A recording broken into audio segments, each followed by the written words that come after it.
वैष्णव धर्म की बहुत ध्यान से सुने। वैष्णव धर्म की 3 निष्ठाएं प्रधान हैं। पहली निष्ठा है एकादशी व्रत निष्ठा, दूसरी निष्ठा है तुलसी निष्ठा और तीसरी निष्ठा है नाम निष्ठा।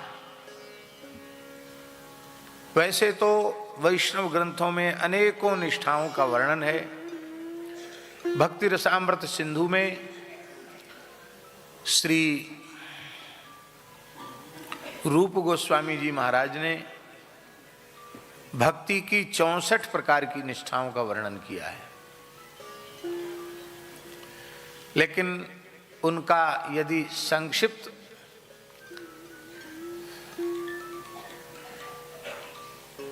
सारातिसार रूप में कहना हो, उन 64 में सार हैं, अनंत निष्ठाओं में सार हैं प्रधान 3 निष्ठाएं, एकादशी निष्ठा, तुलसी निष्ठा और नाम निष्ठा।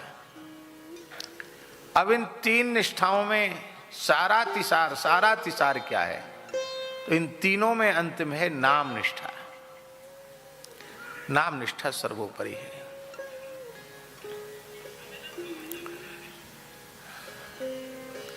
जिस मनुष्य के जीवन में ये तीनों निष्ठाएं हैं, उसे पुनः किसी माता के जठर में प्रवेश नहीं करना होता है, पुनः उसे किसी माता के गर्भ में नहीं जाना पड़ता है।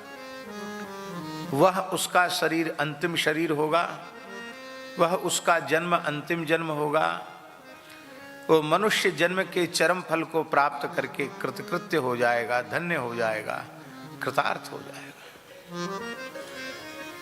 इसलिए जीवन पर्यंत इन निष्ठाओं का पालन करना चाहिए। बहुत से लोग एकादशी व्रत करते हैं और फिर उस व्रत का जब उद्यापन कर देते हैं तो फिर व्रत छोड़ देते हैं। कहते हमने तो एकादशी का उद्यापन कर दिया।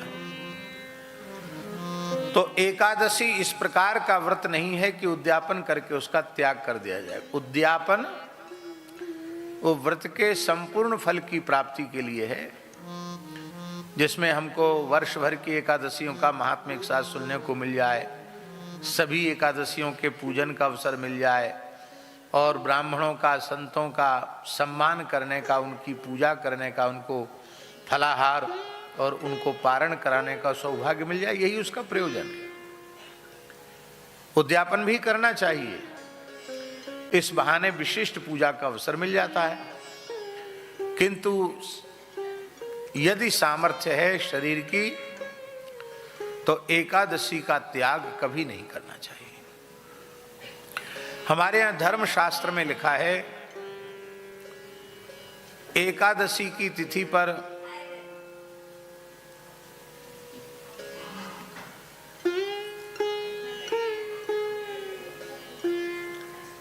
अन्न में पाप का निवास होता है। इसलिए एकादशी को जो अन्न खाता है वह पाप ही भक्षण करता है, पाप ही खाता है। एकादशी को न अन्न खाना, न अन्न देना, देना भी नहीं।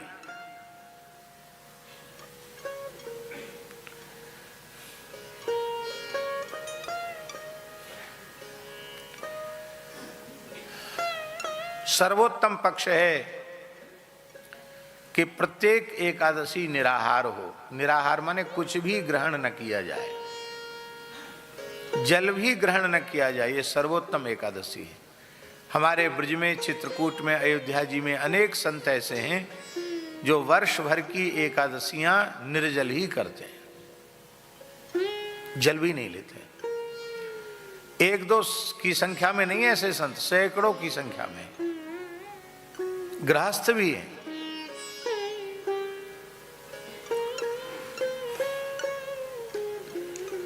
यदि सर्वथा निराहार व्रत संभव न हो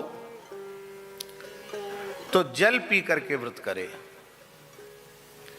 जलाहार से भी संभव न हो तो वेद लक्षणा भारतीय देसी गाय का थोड़ा दुग्ध ले ले, दुग्ध पी करके व्रत करे। दुग्ध से भी संभव न हो तो आपके स्वास्थ्य के अनुकूल जो फल हों उन फलों को खा करके आप व्रत करें। यहां तक तो ठीक है। अब फलाहार के नाम पर बादाम का हलवा, मलाई के पुआ, लच्छेदार रबड़ी और सिंघाड़े का हलवा और क्या क्या चीज बनती, कूटू की पूड़ी हैं, पकौड़ी, साल भर में महीना भर में जितना नहीं खाया गरिष्ठ उतना एक दिन में खा लिया। यह एकादशी उत्तम नहीं है। हाँ, इतना जरूर है कि ऐसी एकादशी करने वाले अन्न खाने के दोष से बच जाएंगे, बस इतना है। पर एकादशी व्रत का कोई विशेष पुण्य उनको नहीं होगा।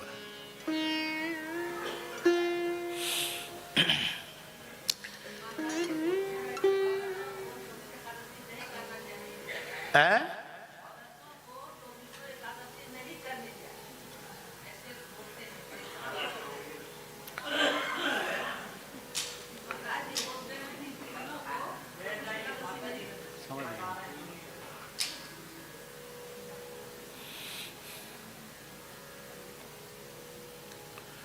भगवान ने गीता में स्पष्ट कर दिया, तस्मात् शास्त्रम प्रमाणम ते कार्या कार्य व्यवस्थितौ।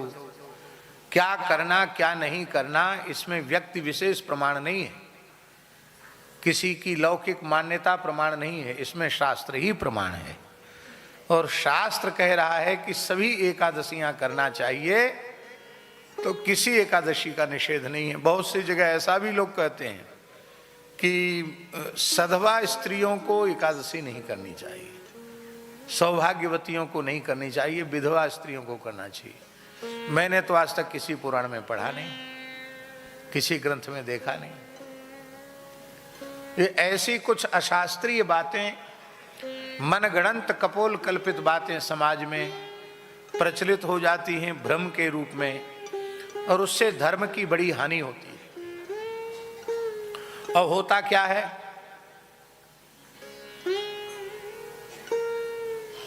होता ये है कि एक वैश्य के यहां पंगत थी, प्रीति भोज। तो एक कुत्ता घूम गया उसमें पंगत में, कहीं से घुस गया। भोज भंडारे के समय कुत्ते जरूर पहुंच जाते हैं। तो पंडित जी बड़े नाराज हुए, उन्होंने कहा सब फेंकवाओ सामान। बोले कुत्ते ने छुआ थोड़ी, बोले छुए चाहे कुत्ता आ तो गया, बिल्कुल हटाओ सब सामान।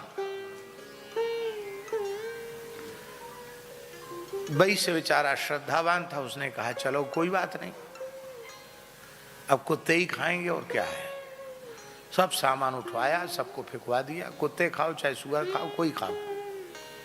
दूसरी रसोई बनाई गई और लोगों ने पाया यह बात अनुचित नहीं थी। कुत्ता घूम गया तो वस्तुतः वो खाने योग्य नहीं रहा, ठीक है, इसमें हमारा कोई विरोध नहीं है।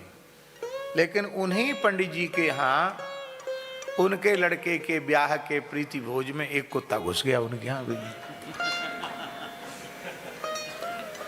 अब वो संयोग की बात है, वो वैश्य भी व्यवहार के नाते वहां भोज में गया था। उसने हल्ला मचाया, कुत्ता घुसा कुत्ता घुसा। तमाम लोग हल्ला मचाने लगे, कुत्ता घुसा कुत्ता घुसा।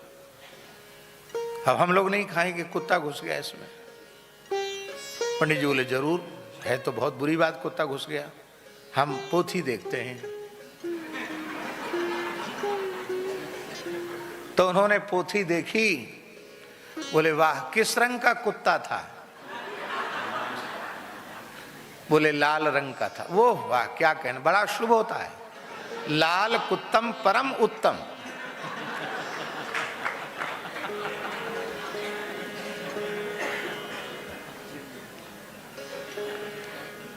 किसी पोथी में नहीं लिखा कि काला कुत्तम अधम और लाल कुत्तम उत्तम, लेकिन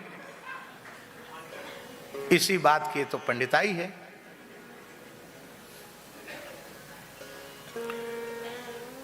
आप्त वाक्यम